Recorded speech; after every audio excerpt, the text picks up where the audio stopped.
Hi ladies and gentlemen, this is Derrick here with another video, and today we are in my 2019 Tesla Model 3 Performance.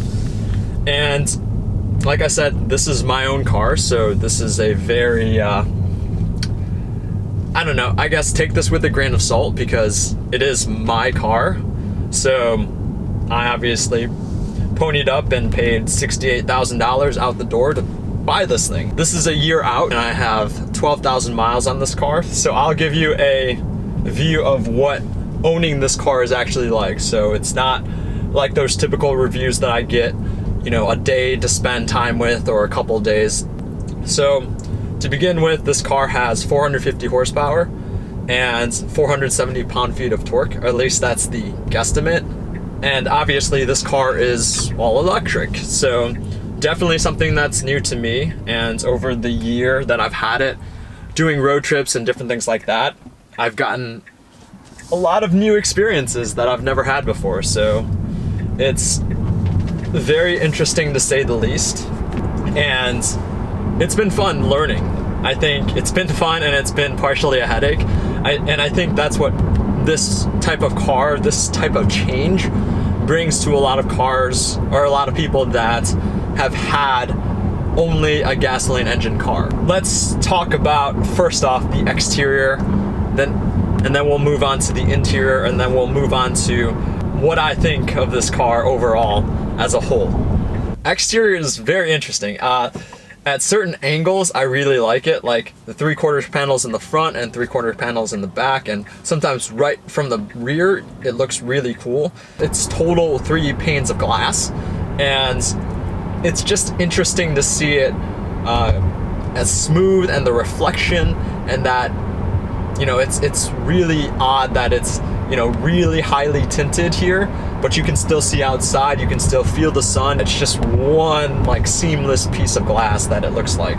In the front, there's no real grille. There's a small one in the front. It's at the bottom. If you look at it, there's a way for air to flow through it. And then there are flaps there that can actually close when you're at higher speeds to make it more aerodynamic. I don't know the ins and outs of the actual flaps when they open and when they close. I'm assuming it's based on some computation based on, you know, how fast you're going, as well as if the battery needs to be cooled off, different things like that. This is in their blue color, and I'm just a fan of blue, so I picked blue. And the pictures on their website are very misleading. The car actually sort of looks like a lot lighter royal blue, but it's actually kind of a navy kind of blue. So just be aware, take a look at the pictures, take a look at it in sunlight. And sunlight, it actually looks like a lighter blue, but when the sun is not out, it actually looks like a really deep navy blue.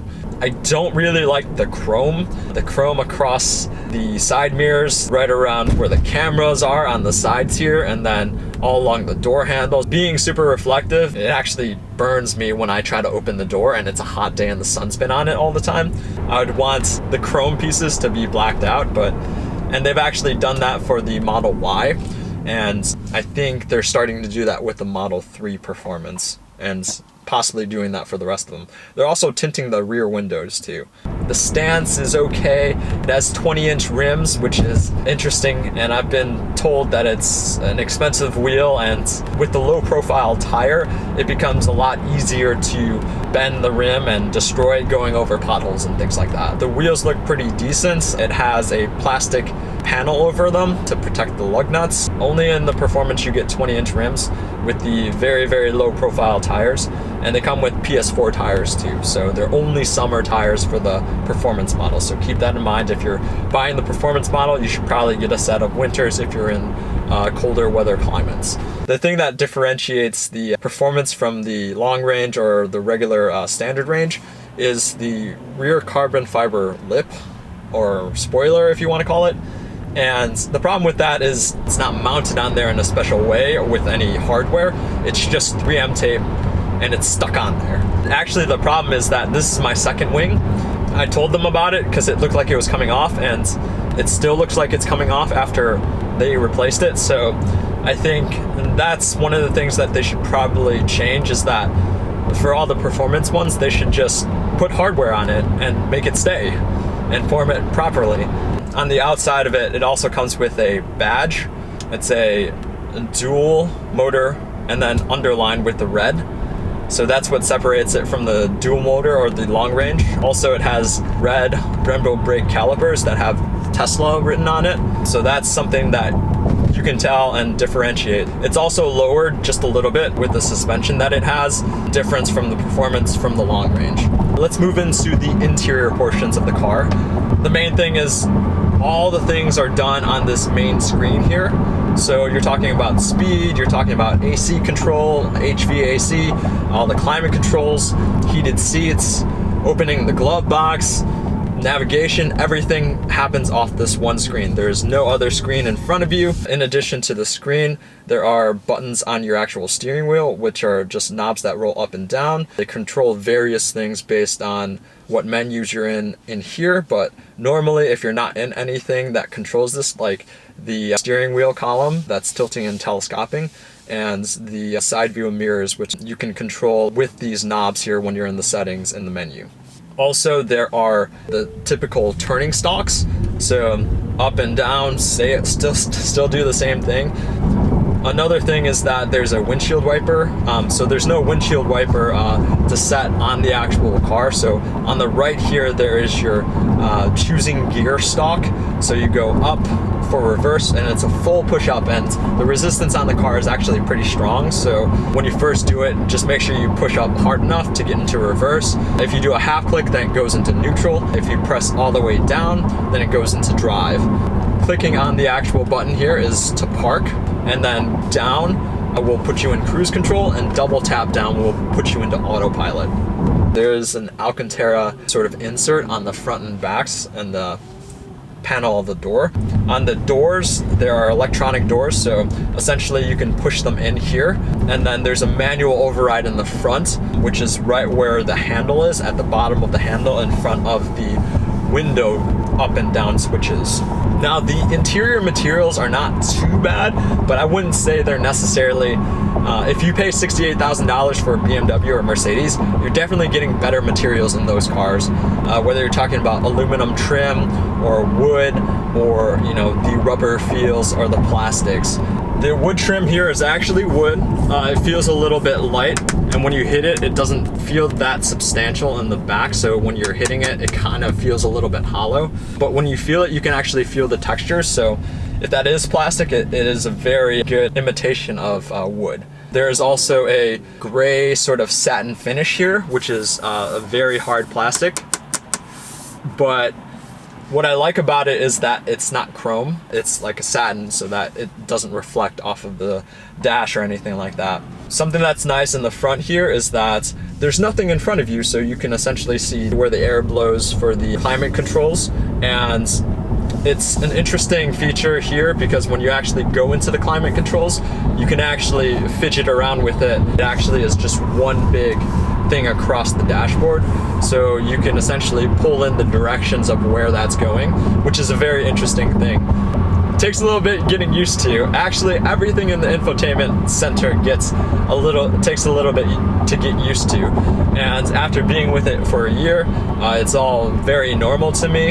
Everything is very, very, very responsive, and surprisingly responsive, and hoping that after a year, after 10 years or what have you, that it's still that responsive. I don't know, with all the new features that Tesla is actually bringing to this car software wise, if this will stand the test of time. It seems that they will be able to keep this optimized for these. The Tesla Model S screens and the X screens are very laggy. Obviously, there's a ton to talk about with the screens. I will have separate videos talking about each thing, talking about specifically around autopilot. I will have a separate video for that, and then I will have continuous updates on actual software releases that they have, like the full self-driving when that comes out. We have auto-dimming side view mirrors for both sides, and then an auto-dimming rear view mirror. The emergency parking lights are up top here. There are LED lights, 2 in the front that you can turn on for map lightings, and 2 in the back that are kind of nice because when you turn them on, they just gradually turn on, which is kind of nice. In addition to that, you have your visors, which fully come out here, which is really nice. And then we have sort of like an iPad-like flap for the vanity mirrors, and then you have 2 lights that actually turn on that are also, I believe, LEDs. The center console here, piano black. Now I've wrapped this in matte black finish, which is 10 times freaking better than the piano black that this comes with. Now I've heard that they're actually changing this, and they've changed this for the Model Y, so hopefully they're also changing this for the Model 3. If they change that, that's probably one of the biggest gripes that I have with this car, is that the piano black, and that's something that I immediately changed. In addition to that, you got 2 cup holders. The interior space is really good here. You have, with this model, 2 USB-A ports in the front. There's a like cigarette lighter that you can put a plug into, like to charge phones in this actual center console here. The center console in the front here is pretty deep, so there's a ton of storage, and there's room for like 2 phone holders in the front. I've heard two different variants of like having a wireless charger in the front here, and then plugs that came in. My car didn't come with any of those, and they're accessories that you can buy on Tesla's website, or you can buy an aftermarket one for probably cheaper. The seats in this car are pretty comfortable. I don't think they're super supportive. I've driven this car 3 or 4 hours straight and doing different road trips like that, and my back has sort of gotten tired of it. The car comes with heated seats for all 5 seats, so that means 2 in the front, 2 in the back, and the middle portion. So that's really nice that has that and accommodates the middle person. This is a glass roof, so it's nice to be able to look out of, but to completely be transparent, funny, glass, transparent. It's been okay. It's let some heat in there, but when you're driving, you really don't pay attention to any of that. And I feel like if you're a passenger in the front seat, you also don't pay attention to it. The only reason you would ever pay attention to it is if you were in the rear seats, I think. Overall visibility in the car is pretty decent. I would say the only, like the worst visibility part is the rear view mirror, is because the back of the car actually slopes upwards, so it's kind of difficult to see outside the car. Plus, something that's kind of weird is that you get in the rear view mirror, you see the tint portion of the actual roof, so sometimes when you look at it, it seems like you're not seeing as much, but you're actually seeing a lot. It's just part of it is tinted, so it's kind of goofy. The seats, like I was saying, I believe they're 12-way adjustable, and the lumbar support is really good, and you can adjust it pretty well. There's only heated seats, they're not ventilated, so for $68,000, I would hope that they would have cooled seats, and they don't breathe too well, so I've had a little bit of swamp ass and my lower back getting really hot, so I haven't been too fond of the seats from a perspective of ventilation. But overall, space in the back and in the front is good. I would say, you know, being somebody who's 5'10", who has an inseam of like 31 inches, the seats fold down. In the rear trunk, it's pretty large amount of space. The only issue that I would say with the trunk is that, first of all, it's manual, so it's not automated, and some people may have an issue with that, some people may not care. I don't really care too much, but there's a false floor in the rear there where you can put groceries, and it's nice to put groceries in there because when you put them in there, they only have so many places to roll around, so that's something that's really nice as well. In the rear seats here, there aren't climate controls here, but there are 2 vents that you can actually, they're traditional vents where you can actually move them around to actually point them at certain people. There's also 2 USB-A plugs back here, and in the newer models they are now USB-C, and also in the front they are USB-C for the newer models. If I didn't mention this, the opening for the trunk is not the largest, so that's kind of a pain point in my opinion. It's kind of a little bit difficult to fit certain things in the car.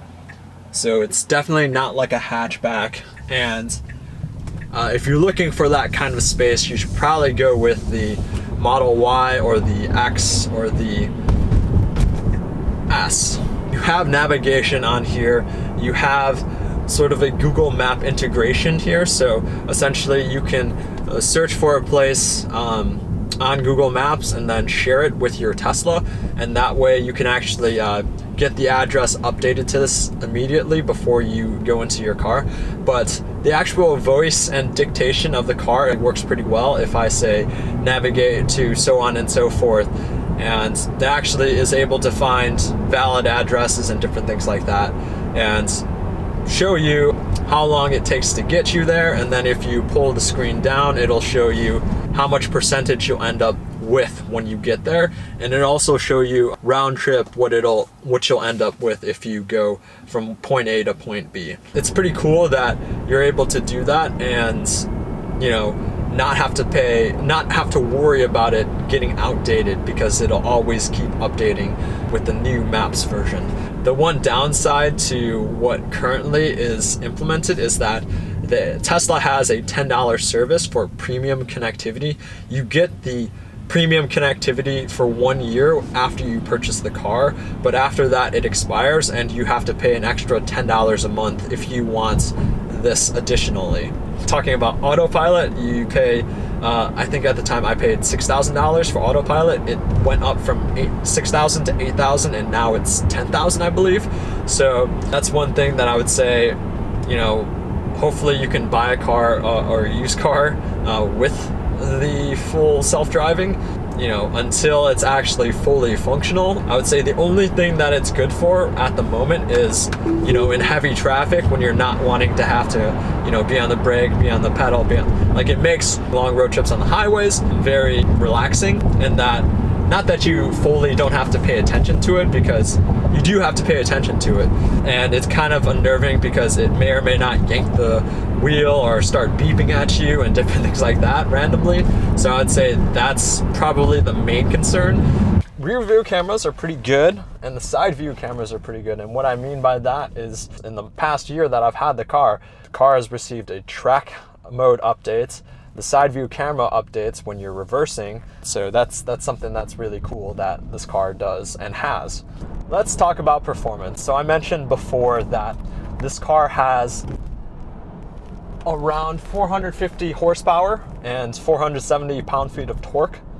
Now, that's supposed to do 0 to 60 and in 3.2 seconds, which I can verify it does. I don't know if they are verifying based on a rolling start, but either way, it can do a rolling start at around 3 seconds or 3.1 seconds, and it can do a 0 to 60, which is not including the rolling, in 3.2 seconds for sure.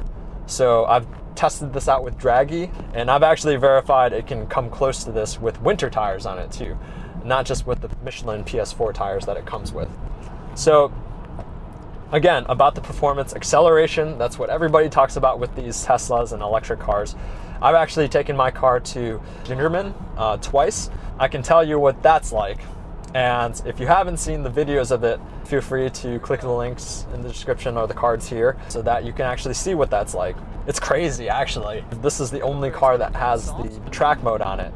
And as I mentioned before, the car didn't initially have settings for track mode, but today you can actually change the settings, whether you want all the stability control on or off. You can put it right in the middle, which is what the race setting used to be, just right in the middle where there is some intervention, but it doesn't intervene all the time. And then additionally, all-wheel drive or rear bias, 80-20, 20-80, like you can put all the power to the rear or the front. Now, when testing this out, it doesn't actually do this, because when driving the car actually, and I put it all the way in rear wheel drive, it still does 0 to 60 in like under 4 seconds. So I'm assuming that it's still using the front tires in some cases. But this also allows a drift mode, which all the cars are, it's the rage now. All the cars are doing this now, but it doesn't turn the stability control all the way off, I don't think, because when I'm driving it, it still seems like I actually have, when I do turn-ins, that the stability control still kicks in every now and then. You have the opportunity to change the regenerative braking, which I didn't mention before, which I'll talk about with the efficiency aspect of it. So you can actually, in track mode, turn the regenerative braking all the way off to all the way 100% on. So that just means when you're pushing the accelerator pedal, which I'll call it that because most of you know it as the gas pedal, when you push it just barely down, that'll keep you maintaining your speed. But when you let off and the setting is on standard, it'll basically act like it's braking, and it'll turn on the rear lights to actually indicate that it's braking. There are different settings. You can set it to low, and it acts more similarly to how a car and its transmission will actually take in the power and actually slow you down. I know it'll be very different and very new to people who are first driving a electric car with the regen, but it's no different than a Prius or any other hybrid car that uses regenerative braking to charge up the batteries. It does the same thing here, and it makes this car much more efficient than it would be than if it did not have this. It would waste a lot more battery, and it would be more similar to what the Charge has on the Porsche Taycan. So the turn-in, the balance of the car, the center of gravity, and blah blah blah blah blah, the things that all the car journalists all talk about. It is actually pretty balanced. I think it handles itself pretty well for being a car that's 4,000 pounds, with the caveat of tremendous body roll. I say that in the track video multiple times about the fact that I'm just leaning up against the sides of the car and bracing myself with my knee and different things like that, because the seats aren't super supportive in racing applications or track applications. I was very surprised. I was not expecting it to handle that well on the track.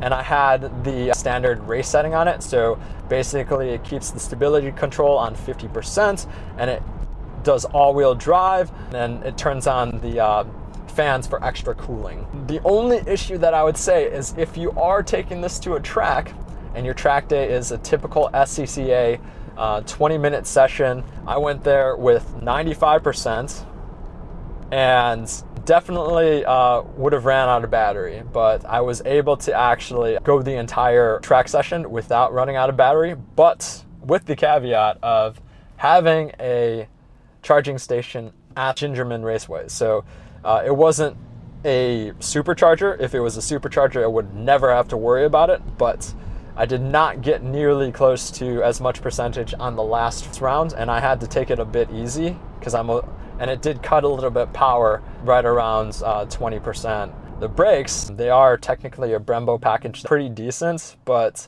the pads in them and the fluid is not that great. So I took it there stock twice, and I'm pretty sure that the fluid is about done. I've tested it and the brake fluid says it's fine, but you'll probably want higher performance DOT4 brake fluid for track applications. So brake pads and brake fluid is probably two things that you want to upgrade.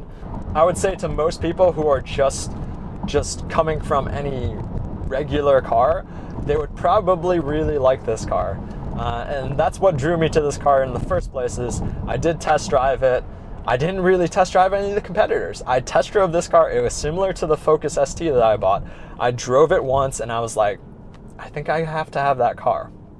Now, it's finally talking about the range aspect, okay? So this car is rated to give 299 to 300 miles of range. At least that's what it says on their website. If you're able to keep a certain watt hours per mile, currently over the year that I've had it, I've averaged 311 watt hours per mile, and that equates to a range of a real world range of 241 miles. Now keep that in mind.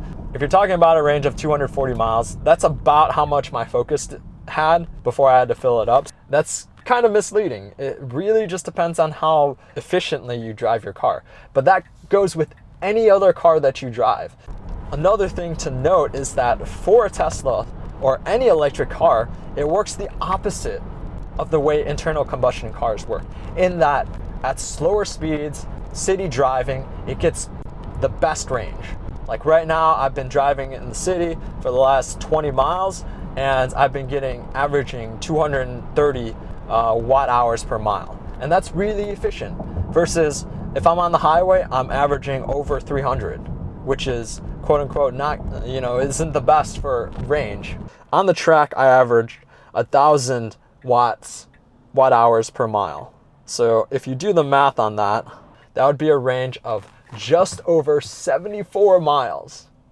So on the track, if I'm driving 74-mile range if I'm at 1,000 watt hours per mile.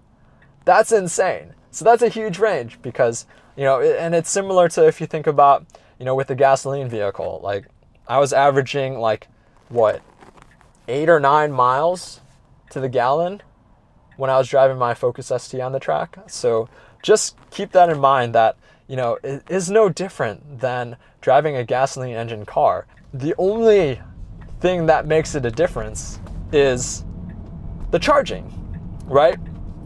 You can go to a gas station anywhere and you can charge it up real quick, 5 minutes, and you're topped off.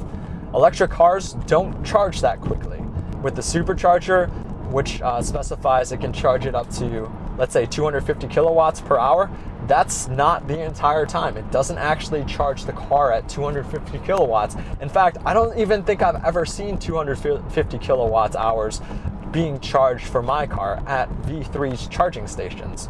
I'll probably do an extensive video on actual supercharging, but yes, 250 kilowatts is the max max speed that it can charge, but it doesn't and won't charge at that rate 99% of the time.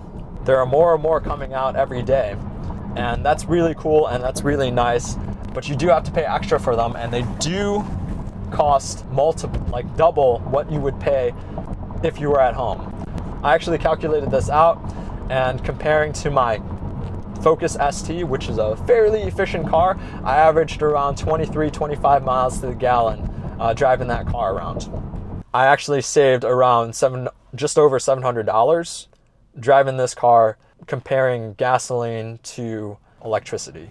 In addition to that, in Illinois, paying for the license plate and the registration costs a little bit extra because you're not paying the tax of gas, which helps pay for the repairing of roads. So that's something to also keep in mind, that $250 towards renewing your license plate is significantly more than the $100 typical fee to renew your license plate. But yeah, other than that, that's really everything. And I know this is a very, very long video, and it's a very long video because there's so many things to talk about. I can probably spend another 2 hours talking about this. Thank you very much for watching. If you have any comments, leave them in the comments below, and I'll see you in the next video.